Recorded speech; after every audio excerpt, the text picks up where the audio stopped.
আপুনি চাই আছে বিয়লিৰ হেডলাইন্স আৰু বিয়লিৰ হেডলাইন্সত এই মুহূৰ্তত আমি আপোনাক জনাও প্ৰাক্তন বিজেপিৰ সাংসদ বৰ্তমান কংগ্ৰেছী আৰপি শৰ্মাৰ এটা গুৰুত্বপূৰ্ণ এটা তাৎপৰ্যপূৰ্ণ মন্তব্যই আগন্তুক বিধানসভা নিৰ্বাচনৰ প্ৰাক মুহূৰ্তত কিছু তাৎপৰ্য বহন কৰিছে এক বিস্ফোৰণ ঘটাইছে আৰপি শৰ্মাই আৰু সেই বিস্ফোৰণটো কি এই মুহূৰ্তত আমি আপোনাক জনাও তিনিটা ভাগত বিভক্ত হৈছে ৰাজ্যিক বিজেপি নাগপুৰক দেখুৱাবলৈ সকলো ভাল হৈ আছে কটা যাব 25 জন বিজেপিৰ বিধায়কৰ টিকট এই বিস্ফোৰক মন্তব্য আগবঢ়াইছে প্ৰাক্তন বিজেপি সাংসদ তথা কংগ্ৰেছী আৰপি শৰ্মাই 6 গৰাকী বিজেপি বিধায়কে তেওঁৰ সৈতে হেনো যোগাযোগ কৰিছে এই বিস্ফোৰণ ঘটাই যুদ্ধত লেঙেৰা বা বুঢ়া ঘোঁৰা আমি নলওঁ বুলি তাৎপৰ্যপূৰ্ণ মন্তব্য আগবঢ়াই আৰপি শৰ্মাই আমি আৰপি শৰ্মাৰ মন্তব্য আগবঢ়াম তেওঁৰ সৈতে টেলিফোনিক বাৰ্তালাপ কৰিবলৈ আমি চেষ্টা কৰিম আৰু তাৰ সমান্তৰালকৈ বিজেপিৰ ডিব্ৰুগড়ৰ বিধায়ক প্ৰশান্ত ফুকনৰ পৰা প্ৰতিক্ৰিয়া লাভ কৰিবলৈ চেষ্টা কৰিম কিন্তু এই মুহূৰ্তৰ খবৰ আমি জনাইছো যে তিনিটা ভাগত বিভক্ত হৈছে ৰাজ্যিক বিজেপি নাগপুৰক দেখুৱাবলৈ সকলো ভাল হৈ আছে আৰু কটা যাব 25 গৰাকীকৈ বিধায়কৰ টিকট 25 গৰাকীকৈ বিজেপি বিধায়কৰ টিকট কটা যাব বুলিও তেওঁ মন্তব্য আগবঢ়াইছে নিউজ 18 অসম নটিছৰ সন্মুখত আৰু তাৰ সমান্তৰালকৈ তেওঁ উল্লেখ কৰিছে যে 6 গৰাকী বিজেপি বিধায়কে তেওঁৰ সৈতে হেনো যোগাযোগ কৰিও আছে এই বিস্ফোৰণ ঘটাই তেওঁ লগতে কয় যে যুদ্ধত লেঙেৰা বা বুঢ়া ঘোঁৰা আমি নলওঁ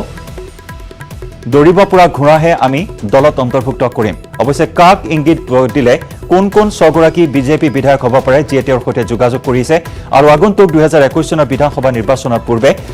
নিশ্চিতভাৱে তাৎপৰ্য বহন কৰিছে প্ৰাক্তন বিজেপি সাংসদ বিজেপি নেতা তথা কংগ্ৰেছী আৰপি শৰ্মাৰ এই মন্তব্য কি মন্তব্য আছিল তেওঁৰ আগবঢ়াই লৈছো তেওঁৰ সেই ভাষ্য বিজেপি অসমত গতিকে ইয়াত বাহিৰত একদম নিমন আছে মানে তিয়হৰ দৰে ভিতৰত ফালাফালি আছে কিন্তু এটা ভয়ৰ কাৰণে একদম মিলিজুলি আছে উপায় নাই দেখাব লাগিব ৰাইজক আৰু ওপৰ নাগপুৰ বা দিল্লীতো নহ'লে ফোন আহিবনে দেখুৱাবলৈ ভাল নিৰ্বাচন আহি আছে ৰাইজে কিন্তু কামটো একো কৰিব পৰা নাই 5 বছৰ যাওঁ গতিকে দেখাব লাগিব ভাল যে আমি ইউনাইটেড আছোঁ ইউনাইটেড নাই ডিভাইডেড আছে কংগ্ৰেছৰ পৰা অহাটো 25 জনমানৰ টিকেট কটা যাব 30 জনো হ'ব পাৰে মানে বিজেপিয়ে কাটিব টিকেট বিজেপি নিজৰ কেন্দ্ৰীয় কাটিব তেতিয়া সেইসকল আপোনালোকৰ কংগ্ৰেছলৈ আহিব সেইসকল আহিব কিন্তু কংগ্ৰেছে চব নলয় নহয় আকৌ বাছি লয় না আমি মাছ কিনিব যাব বজাৰত গেলা মাছবিলাকতো নিকিনে নহয় আপোনাৰ সৈতে কেইজনে যোগাযোগ কৰিছে এতিয়া 5 জন 6 জনে যোগাযোগ কৰিলে মানে কৰি আছে আজি নেকি ৰানিং মানে তো ৰান নকৰা দৌৰিব নোৱাৰা ঘোঁৰাকতো তেল মাৰি লাভে নাই না মানে দৌৰা ঘোঁৰাবিলাকক দৌৰিব পৰা ঘোঁৰাক ল'ব আপুনি দৌৰিব পৰাই ল'ব লাগিব নহ'লে আপুনি যুদ্ধত কি ডেংৰা ঘোঁৰাক লৈ লাভ আছে বুঢ়া ঘোঁৰা লৈ লাভ নাই এতিয়া বুঢ়া ঘোঁৰা লাভ নাই লেংৰা ঘোঁৰা নাই যুদ্ধত দৌৰিব পৰা লাগিব কিমান আসন পাব বুলি ভাবে কংগ্ৰেছে যোৱাকালি পৰহি তৰুণ ডাঙৰীয়া ক'লে 80খন একে ভাষণ মৰা আছিলে যেতিয়া মই যোগ দিছিলোঁ 1 মাৰ্চত 80খন আসন লৈ কংগ্ৰেছ আৰু সেয়া আছিল আৰপি শৰ্মাৰ ভাষ্য অত্যন্ত তাৎপৰ্যপূৰ্ণ এটা মন্তব্য আগবঢ়াইছে 25 গৰাকী বিজেপি বিধায়কৰ টিকট কটা যাব আৰু তাৰ সমান্তৰালকৈ 6 গৰাকী বিধায়কে বৰ্তমান যোগাযোগ কৰিছে তেওঁৰ লগত ইতিমধ্যে ৰণকৌশল প্ৰস্তুত কৰা হৈছে বিজেপি এই মুহূৰ্তত কুচকাৱাজ আৰম্ভ কৰিছে মিছন 100ৰ দৌৰত ইতিমধ্যে 21 চনৰ নিৰ্বাচনৰ বাবে বিজেপি ৰণত দৌৰিছে আৰু তাৰ সমান্তৰালকৈ কংগ্ৰেছেও হয়তো কিছু ৰণকৌশল প্ৰস্তুত কৰিছে আৰু তেনে সময়তে আৰপি শৰ্মাৰ এই মন্তব্য কিছু তাৎপৰ্য বহন কৰিছে ৰাজ্যৰ ৰাজনীতিত এই মুহূৰ্তত আৰপি শৰ্মাৰ এই ভাষ্যৰ প্ৰতিক্ৰিয়া লাভ কৰিবলৈ চেষ্টা কৰিম ডিব্ৰুগড়ৰ পৰা পোনপটীয়া সম্প্ৰচাৰত আমাৰ সৈতে সংযুক্ত হৈছে বিধায়ক প্ৰশান্ত ফুকন ডাঙৰীয়া আপোনাক স্বাগতম জনাইছো নিশ্চয় আপুনি শুনিবলৈ পালে আৰপি শৰ্মাৰ মন্তব্য কেইবাটাও গুৰুত্বপূৰ্ণ কথা এটা উল্লেখ কৰিছে প্ৰথম হৈছে যে তিনিটা ভাগত বিভক্ত হৈছে বিজেপি নাগপুৰক ভাল লগাবলৈ তেওঁ তিনিটা ভাগে নিজৰ কাম কাজ অব্যাহত ৰাখিছে প্ৰথমটো মন্তব্যৰ প্ৰতিক্ৰিয়া আপোনাৰ পৰা জানিব বিচাৰিম তিনিটা ভাগত বিভক্ত হৈছে নেকি তেওঁৰ কোৱাৰ দৰেই বিজেপিত নাই প্ৰথম কথা হ'ল মই এটা সৰু কথা আপোনাক কৈ ল'ব খুজিছোঁ এটা শিয়ালৰ কাহিনী শিয়াল এটাৰ আঙুৰ খাব মন গ'ল যেতিয়া আঙুৰ খাবলৈ মন গ'ল আঙুৰ গছৰ ওচৰলৈ গৈ জঁপিয়াওঁতে আঙুৰ নাপাই খাব নোৱাৰি উভতি যাওঁতে ৰাস্তাত বাঘ এটাক লগ পালে বাঘে সুধিলে বোলে আঙুৰ খালিনে তেতিয়া সেই শিয়ালটোৱে ক'লে যে নহয় আঙুৰ টেঙা সেইকাৰণে মই আঙুৰ নাখালোঁ এতিয়া আৰপি শৰ্মাৰ কথাটো এতিয়া তেনেকুৱা হৈছে আৰপি শৰ্মাই দলৰ পৰা বহিষ্কাৰ হোৱাৰ পাছত আজিৰ ডেটত তেখেতে এই যে দল যে 3 ভাগ হৈছে ইত্যাদি এইবোৰ কথাৰ কোনো প্ৰাসংগিকতাই নাই। আজি আমাৰ ভাৰতীয় জনতা পাৰ্টি এটা কম্পেক্ট এটা দল সুন্দৰ হৈ আছে। এতিয়া বিভিন্নজনে আমাৰ যিটো ডেভেলপমেণ্টৰ কাম কৰি আছোঁ, আমাৰ ওপৰত আমাৰ বেয়া গুণখিনি বিচাৰি উলিয়াবলৈ একো নাপায়। এতিয়া বিভিন্ন দলে আমাৰ তাত এই বিভেদৰ কথাটো কৈ সৃষ্টি কৰিব খুজিছে। কোনো হোৱা নাই। আমাৰ টিকেটৰ সংক্ৰান্তীয় কোনো ফাইল আজিলৈকে খোলা হোৱা নাই। এতিয়া আমাৰ কোভিড-19 লগত আমি যুঁজি আছোঁ, দেশৰ ইকনমিৰ কথা চিন্তা চৰ্চা কৰি আছোঁ, আৰু আগন্তুক দিনত যেতিয়া সময় আহিব আমি সময়ত এইখিনি কথা চিন্তা চৰ্চা কৰিম। আজিৰ ডেটত এই তিনিটা ভাগত বিভক্ত হোৱাৰ কোনো প্ৰাসংগিকতা নাই। এইটো মাত্ৰ আমাক গোটেই হুলুক ধুলুক কৰিব পৰা এটা ব্যৱস্থাৰ কাৰণে এনেকৈ ধৰণে চিন্তা চৰ্চা বিভিন্ন দলৰ পৰা আহিছে। হয়, নিশ্চয় ডাঙৰীয়া, তেওঁৰ প্ৰথমটো মন্তব্যৰ প্ৰতিক্ৰিয়া আপুনি আগবঢ়ালে। আৰু আন এটা গুৰুত্বপূৰ্ণ কথাতে উল্লেখ কৰিছে যে 25 গৰাকী ৰানিং বিধায়কৰ টিকট কটা যাব অনাগত 21 চনৰ বিধানসভা নিৰ্বাচনত।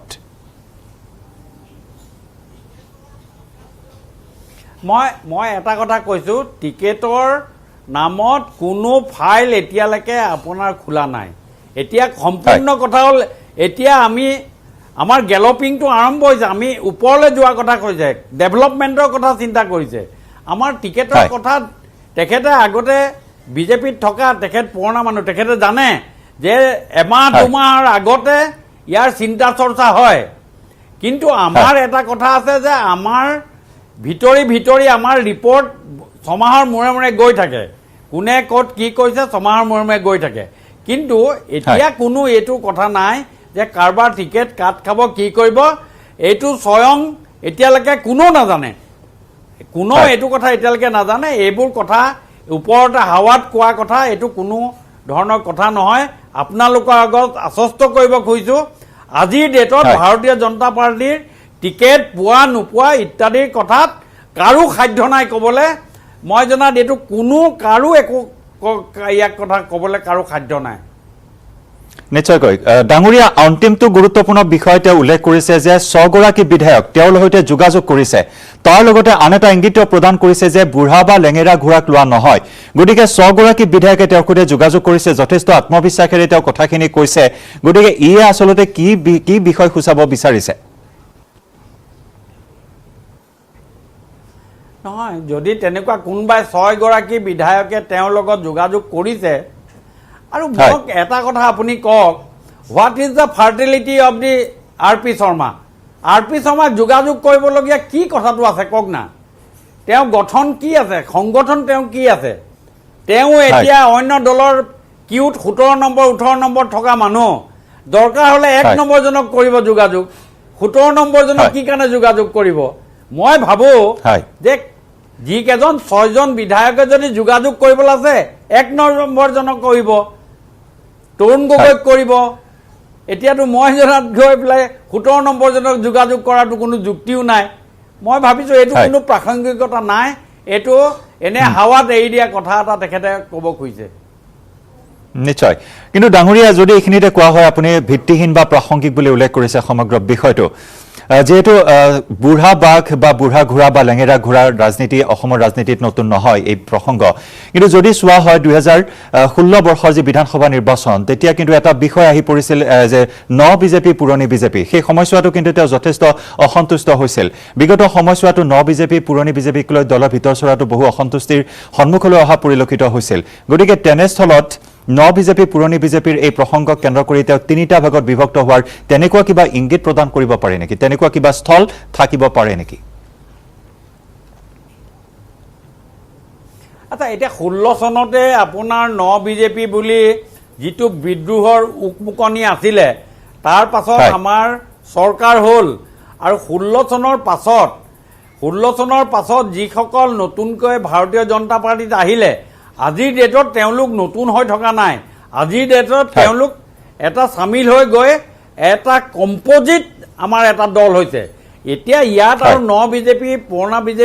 পুৰণা বিজেপি তেনেকুৱা কোনো কথা নাই। এতিয়া ডেভেলপমেণ্টৰ ওপৰত স্কেলডাল লৈ ডেভেলপমেণ্টৰ স্কেলডাল লৈহে আমাৰ বিচাৰ বিবেচনা কৰা হ'ব আৰু সেইটো হ'ব আজিৰ পৰা ইলেকশ্যনলৈ 2 মাহৰ আগতে স্কেলডাল মাৰি জুকিব যে তোমাৰ ডেপ 6 ইঞ্চি আছে নে 7 ইঞ্চি আছে নে 10 ইঞ্চি আছে নে 2 ইঞ্চি আছে 2 ইঞ্চি যদি আছে কাৰোবাৰ তেওঁ টিকেট নাপাব পাৰে যাৰ যদি 10 ইঞ্চি আছে তেওঁ টিকেট পাব সেইটো এটা হিচাপতে মই ভাবিছোঁ দল আগবাঢ়ি যাব আৰু মোৰ যিটো 15 বছৰৰ এক্সপিৰিয়েঞ্চ সেই এক্সপিৰিয়েঞ্চত মই আপোনালোকক কৈছোঁ আজিৰ ডেটত বিজেপিৰ টিকেট দিয়াৰ ক্ষেত্ৰত ফাইলটো আজিলৈকে আমাৰ গুৱাহাটী অফিচতো খোলা নাই দিল্লী অফিচতো খোলা নাই ধন্যবাদ ডাঙৰীয়া অশেষ ধন্যবাদ জ্ঞাপন কৰিছোঁ আপুনি এই প্ৰতিক্ৰিয়া আগবঢ়ালে পোনপটীয়াকৈ নিউজ 18 অসম নৰ্থ ইষ্টত আৰু ধন্যবাদ জ্ঞাপন কৰিছোঁ আপোনাক এই মুহূৰ্তত আৰু বিজেপি বিধায়ক প্ৰশান্ত ফুকনে স্পষ্ট ৰূপত উল্লেখ কৰিছে বিভাজনৰ কোনো প্ৰশ্নই আহিব নোৱাৰে একত্ৰিত হৈ দলটোৱে বৰ্তমান আগবাঢ়ি গৈছে উন্নয়নৰ দিশত কিন্তু তাৰ পৰিৱৰ্তে RP শৰ্মাৰ যি মন্তব্য আগবঢ়ালে অসমৰ ৰাজনীতিৰ ক্ষেত্ৰত ই অত্যন্ত চৰ্চিত আজি এটা খবৰ কিয়নো আমি জনাইছোঁ যে তেওঁ তিনিটাকৈ গুৰুত্বপূৰ্ণ মন্তব্য কৰিছে প্ৰথম কথা হ'ল বিজেপি 3 ভাগত বিভক্ত হৈছে নাগপুৰক ভাল দেখাবলৈ সকলোৱে কাম কাজ চলাই গৈছে আনফালে 25 গৰাকী বিধায়কৰ টিকট কটা যাব আৰু তাৰ সমান্তৰালকৈ 100 গৰাকী বিধায়কে কংগ্ৰেছৰ সৈতে যোগাযোগ কৰাৰ কথাও উল্লেখ কৰিছে অনাগত সময়ত জল পটপটকৈ স্পষ্ট ৰূপত প্ৰকাশ পাব এই সকলো কথা খবৰ অব্যাহত থাকিব বিয়লি হেডলাইন্সত পুনৰ লৈছোঁ আনিতি চমু বাণিজ্যিক বিৰতি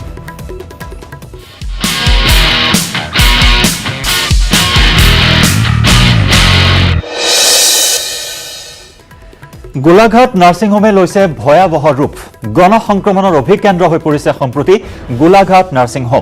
নাৰ্ছিং হোমখনৰ সংস্পৰ্শলৈ অহা বহু লোক আক্ৰান্ত হৈছে কোভিড-19ত সোমবাৰে পুনৰ 6 গৰাকী লোকৰ দেহত ধৰা পৰিছে পজিটিভ নাৰ্ছিং হোমখনৰ সংস্পৰ্শলৈ অহা এই পৰ্যন্ত মুঠ 13 জনৰ দেহত ধৰা পৰিছে কোভিড-19 পজিটিভ উল্লেখযোগ্য যে কোৱাৰেণ্টাইনত থকা 2 জন লেবৰেটৰী টেকনিচিয়ানৰ পৰাই গণসংক্ৰমণৰ আশংকা কৰিছে এতিয়া গোলাঘাটবাসীয়ে গোলাঘাটৰ শহীদ কুশল কোঁৱৰ অসামৰিক চিকিৎসালয়ত নিয়োজিত 2 জন লেবৰেটৰী টেকনিচিয়ানে গোপনে গোলাঘাট নাৰ্ছিং হোমৰ লেবৰেটৰীত কাম কৰি গৈছিল চৰকাৰী চিকিৎসালয়ত শতাধিক লোকৰ সোৱাব টেষ্ট কৰাৰ পিছত কোৱাৰেণ্টাইন কৰি থোৱা লেবৰেটৰী টেকনিচিয়ান 2 জনক গোপনে কামত লগাইছিল গোলাঘাট নাৰ্ছিং হোম কৰ্তৃপক্ষই 13 জুনলৈকে ব্যক্তিগত নাৰ্ছিং হোমখনত কাম কৰাৰ পিছত 14 জুনত 2 লেবৰেটৰী টেকনিচিয়ানৰ কোভিড-19 পজিটিভ ধৰা পৰিছিল আৰু ইয়াৰ পিছতেই ব্যক্তিগত নাৰ্ছিং হোমখনৰ চিকিৎসাকৰ্মী সুৰক্ষাকৰ্মী চিকিৎসক ৰোগী আৰু ৰোগীৰ আত্মীয়ৰ সোৱাব সংগ্ৰহ কৰা হয় নাৰ্ছিং হোমখনৰ সকলোকে হোম কোৱাৰেণ্টাইন কৰাৰ লগতে ৰোগীৰ অভিভাৱকসকলকো কৰা হৈছিল হোম কোৱাৰেণ্টাইন প্ৰথম পৰ্যায়ত নাৰ্ছ কৰ্মচাৰীসহ 5 জনৰ দেহত ধৰা পৰিছিল কোভিড-19 পজিটিভ হোম কোৱাৰেণ্টাইন হৈ থকা 6 গৰাকী ৰোগীৰ অভিভাৱকৰ দেহত সোমবাৰে কোভিড-19 ধৰা পৰাৰ পাছতে হাহাকাৰ লাগিছে গোলাঘাটত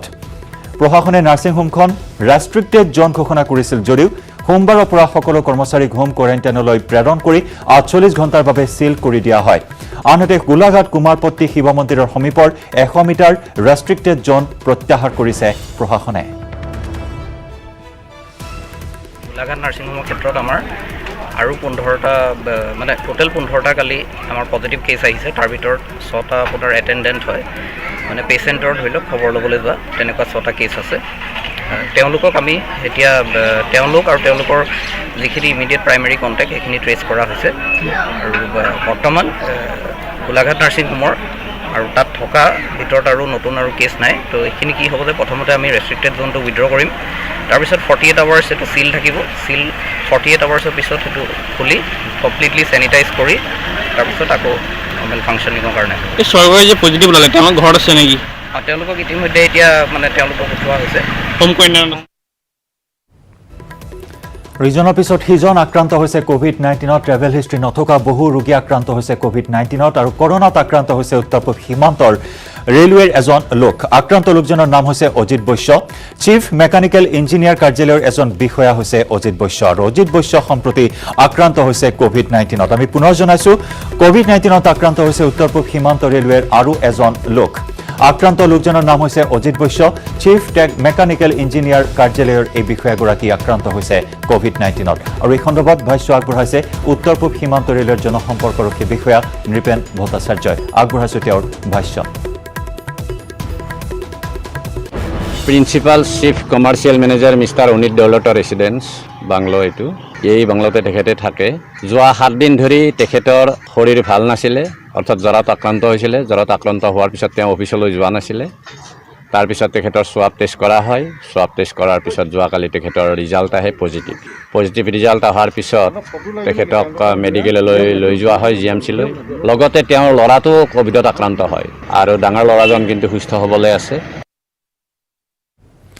আৰু ইতিমধ্যে আমি আপোনাক জনাই আহিছো যে IGP দীপক কেডিয়াৰ দেহৰক্ষীৰ দেহত Covid positive IGP কেডিয়াৰ PSO Sanjay Das আক্ৰান্ত হৈছে কোভিড-19ত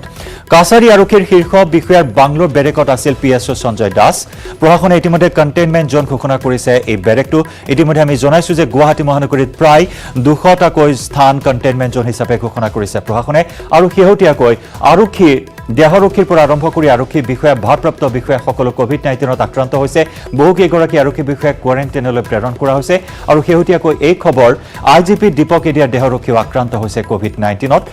ইতিমধ্যে আমি জনাইছো কাছাৰী আৰক্ষীৰ শীৰ্ষ বিষয়াৰ বাংলোৰ বেৰেকত আছিল PSO সঞ্জয় দাস ইতিমধ্যে প্ৰশাসনে কণ্টেইনমেণ্ট জোন ঘোষণা কৰিছে এই বেৰেকটো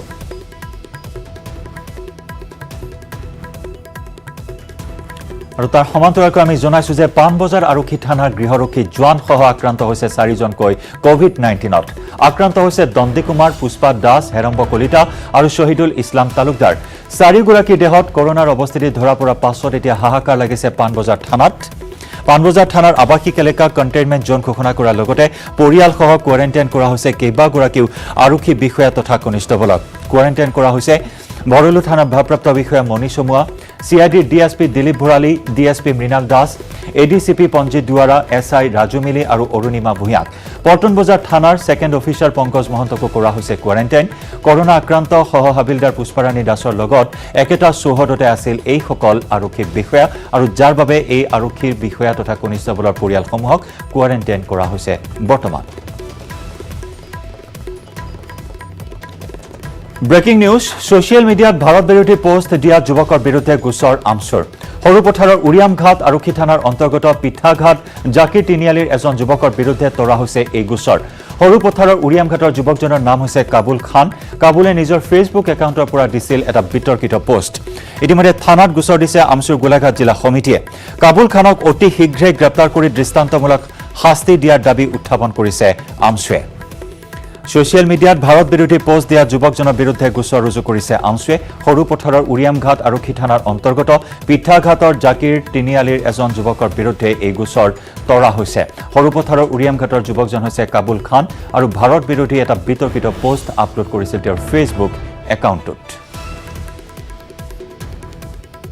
এটা ফেচবুক একাউণ্টৰ পৰা কাবুল খান নামৰ যুৱক এজনে কিছুমান আপত্তিজনক পোষ্ট কৰা দেখা পাইছোঁ পাকিস্তান জিন্দাবাদ আপত্তিজনক পোষ্ট কৰিছে গতিকে সেই যুৱকজনৰ বিৰুদ্ধে আমি গোলাঘাট জিলা আমচু আৰু ধনশিৰি মহকুমা আমচুৱে উৰিয়ামঘাট থানাত আজি এখন এজাহাৰ দাখিল কৰিছোঁ আৰু আমি দাবী জনাইছোঁ উক্ত যুৱকজনক অতি শীঘ্ৰে কৰায়ত্ব কৰি উচিত শাস্তিৰ ব্যৱস্থা কৰে নেৰানেপেৰা বৰষুণৰ ফলত ফেনে ফুটুকাৰে উফন্দি উঠিছে দিখৌ নৈ বিপদসীমাৰ ওপৰেদি বৈছে দিখৌৰ জলস্তৰ দিখৌৰ পানীয়ে প্লাবিত কৰিছে বিস্তীৰ্ণ অঞ্চল পথৰ ওপৰেৰে বাগৰিছে পানী দিখৌ নৈৰ পানীয়ে শিৱসাগৰৰ সহস্ৰাধিক পৰিয়ালৰ মাজত হাহাকাৰ অৱস্থাৰ সৃষ্টি কৰিছে পানীত বুৰ গৰিছে নৈ কাষৰীয়া প্ৰতিটো বাসগৃহ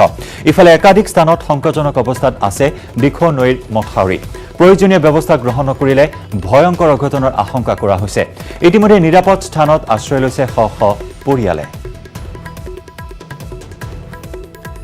আমি দেখুৱাইছো সেই দৃশ্যত দিখৌ নৈৰ বাঢ়নী পানী এনেদৰে উফন্দি আহিছে আৰু উফন্দি উঠা এই বাঢ়নী পানীয়ে প্লাবিত কৰিছে বিস্তীৰ্ণ অঞ্চল মূল পথছোৱা পানীৰে বৰ্তমান প্লাবিত হৈ পৰা পৰিলক্ষিত হৈছে যাতায়াত এক প্ৰকাৰ বন্ধ হৈ পৰিছে আৰু নৈ কাষৰীয়া অঞ্চলসমূহৰ যিসমূহ বাসগৃহ আছে সেই সমগ্ৰ বাসগৃহ বৰ্তমান জলমগ্ন হৈ পৰা পৰিলক্ষিত হৈছে শ শ পৰিয়াল বৰ্তমানে জলমগ্ন হৈ আছে আৰু জলবন্দী এইসকল বানাক্ৰান্তৰ মাজত এই মুহূৰ্তত হাহাকাৰ অৱস্থাৰ সৃষ্টি হৈছে আৰু এনেদৰেই দিখৌ নৈৰ বাঢ়নী পানীয়ে চলাইছে বৰ্তমান তাণ্ডৱ লীলা পানীটো সংঘাৰূপ ধাৰণ কৰিছে দেখিছে আপোনালোকে ৰাতি 1:30 বজাৰ পৰা আমাৰ দলঙৰ তলেদি পানী বাগৰিছে বাঘৰ চুকত কাৰিগাঁৱত বলিয়াঘাটত সেইফালেদিও টেক্সিআলিৰ ওপৰেদি পানী বাগৰিছে গোটেই ৰাইজৰ মানে খেতি পথাৰ নষ্ট কৰিছে ঘৰ দুৱাৰত সোমাই বিস্তৰ ক্ষতি সাধন কৰিছে সঠিক হিচাপটো দিব নোৱাৰি কিন্তু আমাৰ ইয়াৰ এই কোঁৱৰপুৰ মৌজাটো এনেই সাধাৰণতে বানপানীয়ে ক্ষতিগ্ৰস্ত কৰিয়ে থাকে বহুত মানুহ ইয়াত ক্ষতিগ্ৰস্ত হৈছে বিশেষকৈ খেতি পথাৰটো কঠীয়া পাৰিছিলে কঠীয়াখিনি নষ্ট হৈছে এতিয়ালৈকে জিলা প্ৰশাসনৰ ফালৰ পৰা কোনো এতিয়ালৈকে অহা নাই কিন্তু আমি আশা ৰাখিছোঁ তেখেতলোকে নিশ্চয় আহি ৰাইজক সহায় কৰিব তিনিচুকীয়াৰ চৈখোৱাত প্ৰধানমন্ত্ৰী গ্ৰাম চড়ক যোজনা পথ নিৰ্মাণত দুৰ্নীতিৰ অভিযোগ চৈখোৱা উন্নয়ন খণ্ডৰ অন্তৰ্গত গাখীৰভেটি গাঁও পঞ্চায়তৰ অধীনৰ সামগুৰিৰ পৰা মিচিমি কাটালৈ পথ নিৰ্মাণত সংঘটিত হৈছে ব্যাপক দুৰ্নীতি 2017-18 বৰ্ষতে পথ নিৰ্মাণৰ বাবে আবণ্টন দিয়া হৈছিল 4 কোটি 22 লাখ টকা কিন্তু আজিলৈকে সম্পূৰ্ণ হৈ নুঠিল এই নিৰ্মাণ কাৰ্য অন্যহাতে পথ নিৰ্মাণত দায়িত্ব লাভ কৰা মেছাৰ্ছ HD এণ্টাৰপ্ৰাইজে পথছোৱাৰ ওপৰত থকা কেইবাটাও কালভাৰ্ট নিৰ্মাণত অনিয়ম কৰাৰ গুৰুতৰ অভিযোগ উত্থাপন কৰিছে স্থানীয় লোকসকলে ইফালে 6.2 কিলোমিটাৰ অনুমোদিত পথৰ কেৱল মাত্ৰ 5.2 কিলোমিটাৰ পথহে নিৰ্মাণ কৰাৰ গুৰুতৰ অভিযোগ উত্থাপিত হৈছে এই ক্ষেত্ৰত সদিয়া সমষ্টিৰ বিধায়ক বলিন চেতিয়াৰ লগতে বিভাগীয় কৰ্তৃপক্ষক গুৰুত্ব প্ৰদান কৰিবলৈ দাবী জনাইছে মৰাণ ছাত্ৰ সন্থাৰ ডাইছা শাখা সমিতিৰ লগতে আদিবাসী ছাত্ৰ সন্থাই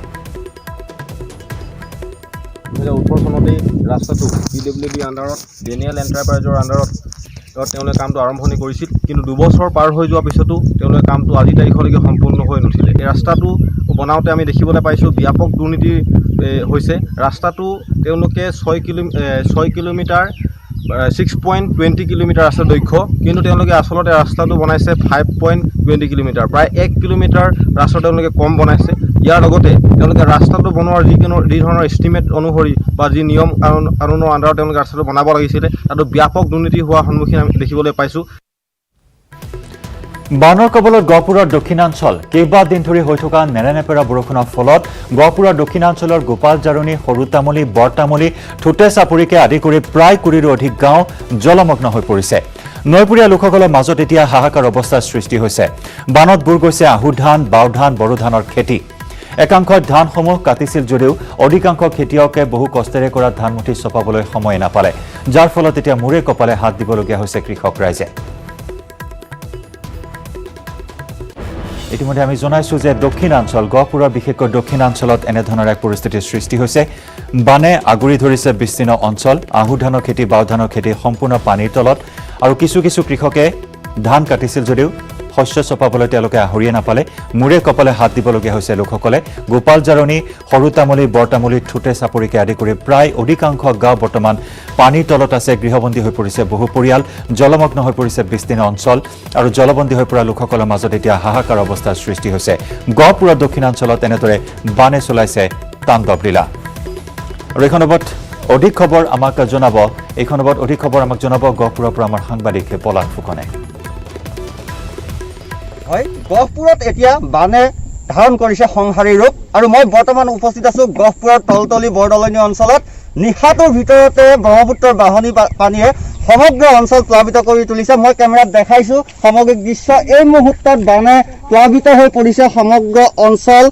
গৰু মহকে ধৰি যথেষ্টখিনি সমস্যা হৈছে ৰাইজৰ যেনো ওখ ঠাই বিচাৰি এতিয়া হাহাকাৰ কৰি ফুৰিবলগীয়া হৈছে এই অঞ্চলৰ বাসিন্দাসকলে প্ৰায় 15-20খন গাঁৱৰ ৰাইজ এতিয়া শংকিত হৈ পৰিছে কিয়নো নিশাটোৰ ভিতৰতে তাণ্ডৱ সৃষ্টি কৰি ব্ৰহ্মপুত্ৰৰ বাঢ়নী পানীৰে প্ৰায় সকলোবিলাক ডুবাই পেলাইছে মই কেমেৰাত দেখাই আছো এই দৃশ্য এক প্লাবিত অঞ্চল হৈ পৰিছে বানে এক প্ৰকাৰ বিভীষিকাৰ সৃষ্টি কৰিছে গহপুৰৰ যি ডাঠকলা বৰদলনি তলতলি গোপাল জাৰণীকে ধৰি প্ৰায় 20-25খন গাঁও বৰ্তমান বানৰ কবলত আৰু পানীৰ তলত বুৰ গৈ আছে মোৰ সৈতে আছে বানপীড়িত লোকসকল আছে যিয়ে ওখ ঠাই বিচাৰি এতিয়া নিৰাপদ আশ্ৰয় বিচাৰি এতিয়া ৰাস্তাৰ ওপৰলৈ ওলাই আহিছে মোৰ সৈতে আছে মই কেমেৰাত দেখাইছো দাদা কওকচোন কেনেকুৱা ধৰণৰ সমস্যাৰ সৃষ্টি হ'ল আৰু নিশাটোৰ ভিতৰতে বানপানীয়ে সমগ্ৰ অঞ্চল বুঢ়াই পেলালে নেকি আজি ৰাতিৰ ভিতৰতে বানপানীয়ে বুঢ়াই পেলালে এয়া মেটেকা আনিছে ধুমধাম আহু খেতি তল গ'ল কিছুমান শালি ধানৰ কঠীয়া তল গ'ল গৰু ম'হৰ কাৰণে আলৈ বিলৈ হৈ গৈছে ওখ ঠাই বিচাৰি এতিয়া গৰু খেদিব নিবলগীয়া হৈ আছে পৰিস্থিতি বহুত বেয়ালৈ আহি গ'ল বানপানীয়ে অকস্মাত আহি পেলাই ব্ৰহ্মপুত্ৰ পানীয়ে আমাক বুঢ়াই পেলালে গাঁওখিনি আপোনালোকে যিখিনি আপোনাৰ শালি ধানৰ কঠীয়া পেলাইছিলে বা যিখিনি আহু ধান বড়ো ধান আছিলে সেইখিনি বৰ্তমান পানীৰ তলত নেকি পানীৰ তলত ছাৰ এইখিনি গোটেই পানীৰ তলত গ'ল কঠীয়া তলত গ'ল পকা ধান কাটিবলৈ পৰা নাই পানীৰ তলত গৈ আছে আৰু গৰু ম'হ ছাগলীৰ কাৰণে আলৈ বিলৈ হৈ আছে ৰাইজৰ হাৰাশাস্তি কষ্ট ভেটি নাই ওখ ভেটি বিচাৰি এতিয়া গৰু ম'হ ল'বলগীয়া হৈ আছে বাকীখিনি আজি ৰাতিৰ ভিতৰতে পানী অকস্মাত আহি পেলাই ধুমধাম মেটেকা আনি পেলাই খেতি পথাৰ নষ্ট কৰিছে। কেনেকুৱা সমস্যাৰ সৃষ্টি হৈছে? যিখিনি পশুধন আছে, আপুনি দেখিছোঁ পশুধনসমূহ আপোনালোকে নিৰাপদ স্থানলৈ আনিবলৈ চেষ্টা কৰিছে। এই আমাৰ গাই গৰু মানে গৰুবিলাক এই ম'হবিলাক চব মানে এইফালে ডুবি আছে এতিয়া, পূৰা ডুবৰ কাৰণে মানে এতিয়া উপায় নাই। এতিয়া কি কৰিম, নাও চাও নাই, নাও মানে এটা দুটাই আছে গাঁৱৰ মানুহ চব ডুবি আছে। এতিয়া ধান ডুবি গ'ল, মেকেটা আহিছে, মেকেটা চব ধানত সোমাই গ'ল, ধানত সোমাই পেলাই চব ধানটো মানে খাব নেকি, কি কৰিব এতিয়া উপায় নাই। হয়, আচলতে ক'ব লাগিব এই ৰাইজৰ যে দুৰ্দশা কেতিয়াও নুগুছে।